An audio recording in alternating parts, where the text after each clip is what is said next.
In Star Wars, many characters adopted aliases or false identities to protect themselves, disguise their intentions, or complete missions. Here's a look at some of the most notable examples.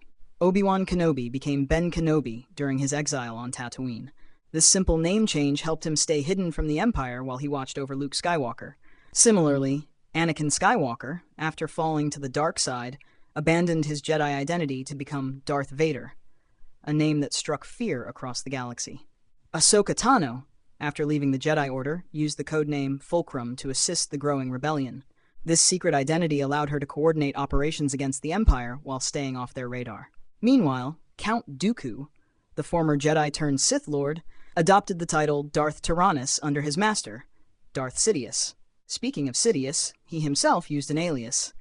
Publicly, he was known as Chancellor Palpatine and later Emperor Palpatine, hiding his Sith identity until the time was right. Likewise, Rey chose to honor her mentors, Luke and Leia, by adopting the name Rey Skywalker at the end of her journey, leaving her past behind.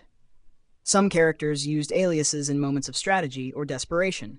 Leia Organa famously disguised herself as the bounty hunter Boushh to infiltrate Jabba's palace and rescue Han Solo. Similarly, Lando Calrissian donned the guise of Tamtel Screech while working undercover at the same palace.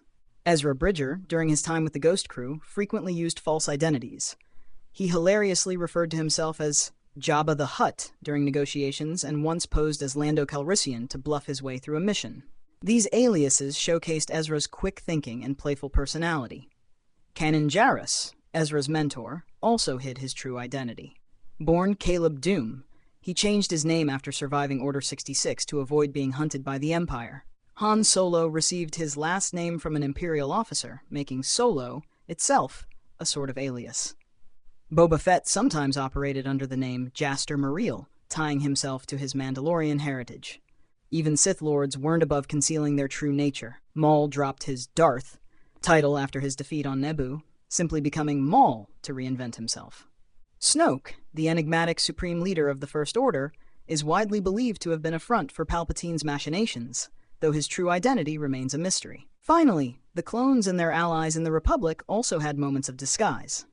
Padme Amidala often used decoys, most famously the handmaiden Sabé, who posed as the Queen of Naboo. Rex and his fellow clones occasionally used code names during sensitive missions. And the Ghost Crew's Hera Syndulla took on the codename Fulcrum in honor of Ahsoka, continuing the rebellion's legacy of secret identities. In the galaxy far, far away, names hold power, and aliases often provided a shield or a weapon for these iconic characters. Whether it was to protect themselves